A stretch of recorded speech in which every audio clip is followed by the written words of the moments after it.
Hello, this is the Recitation 0 model checkpointing. In this recitation, we'll go over what checkpointing is, how to make model checkpoints, how to load model checkpoints, and how to organize your model to efficiently load your checkpoints. So let's start off with what is checkpointing.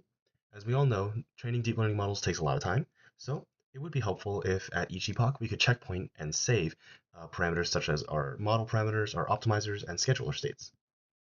This can be useful if you want to save and load your best performing epochs in case your model starts to overfit or perform worse later on. If your collab session crashes unexpectedly and you want to load your saved checkpoint, or you want to try out multiple ideas starting from a certain checkpoint, you can just load the checkpoint and try those ideas instead of having to retrain each time. This is the general flow of model checkpointing. It'll go between our local session here. It'll be saved into our local storage and go to WANDB, and it will go back through this flow as well. This is how to create a checkpoint. So we first need to save our model locally into our local storage. We'll use the torch.save function, which uses Python's pickling to serialize some data. In this case, we'll serialize the dictionary data that we'll create. So here for our model state_dict, we'll want to put our model.state_dict. If you're using data parallel, by the way, you have to use model.module.state_dictionary. And then we'll also store our other optimizer and schedule state dictionaries and some other parameters if we want, like our epoch and loss. And then we'll output all of this into the PTH file path that we'll create. Here it's labeled as the checkpoint path. Now that we've brought our model from our local session and saved it into a checkpoint file in our local storage, we're going to handle this part of the direction where we're going to try to save that checkpointed file onto the cloud through WANB. Firstly, before your training loop in your P2s, you're going to want to initialize your run with wanb.init, and remember the run name that you put here. This will be important for all the later steps. Here, you'll create a checkpoint artifact as a wanb artifact object. It'll add the checkpoint file into your artifact, and then you'll log the artifact like so.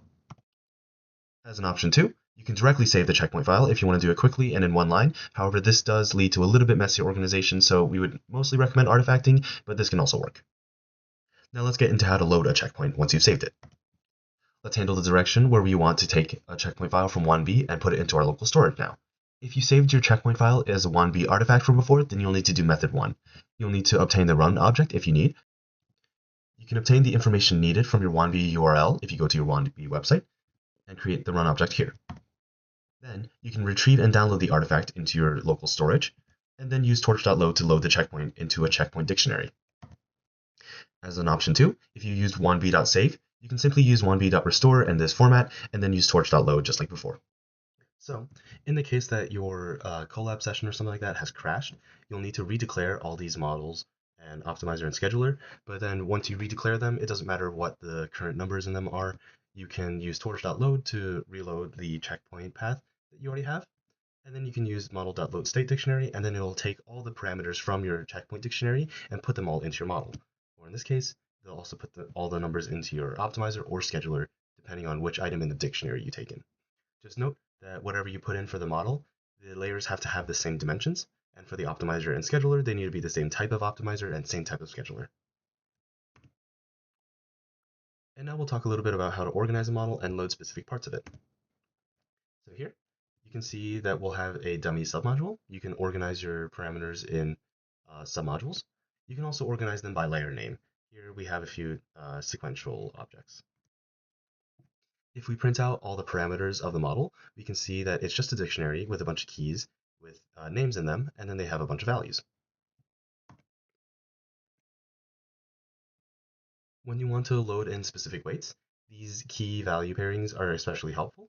When you want to filter out the specific weights that you want to load in, you'll create a dictionary of only those weights, and then you use model.load_state_dictionary just like before to load the specific weights that you want. And then this is a little bit of a demonstration about how to do it. Up here we have a little bit of starter code that we already ran. Here you'll paste your wanb key here, you'll paste that in here, and then just run this to start it up. Here is our network with our dummy submodule and then our dummy network. Let's just declare this. So we have our model, optimizer, and scheduler objects. You can see this is step_lr and STG for the optimizers as well. We can visualize our serializable parameters here. And then for here, let's say that we're in the middle of an epoch run. We can use torch.save here, and then we can save all of our objects into a run file. Obviously, you'll put a different name for this. For here, you'll just be able to run this if you want to save it to 1B. And for here, you'll run all this if you want to load it from 1B and then store it into your local session. Your local storage. And then you can also use 1B restore and then torch.load that if you want to load the model directly, or you can download the artifact.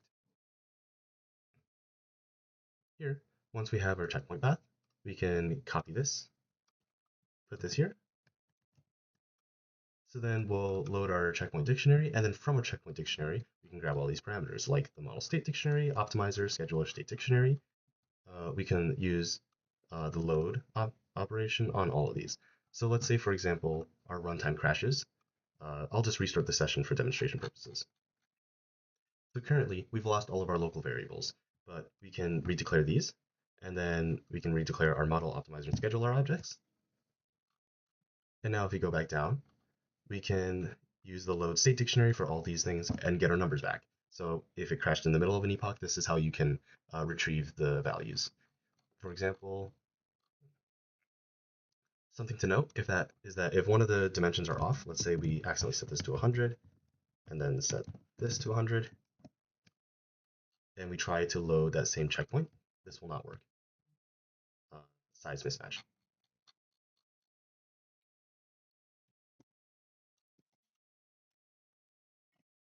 Let's change that back, and then we can load it, and it's all happy again.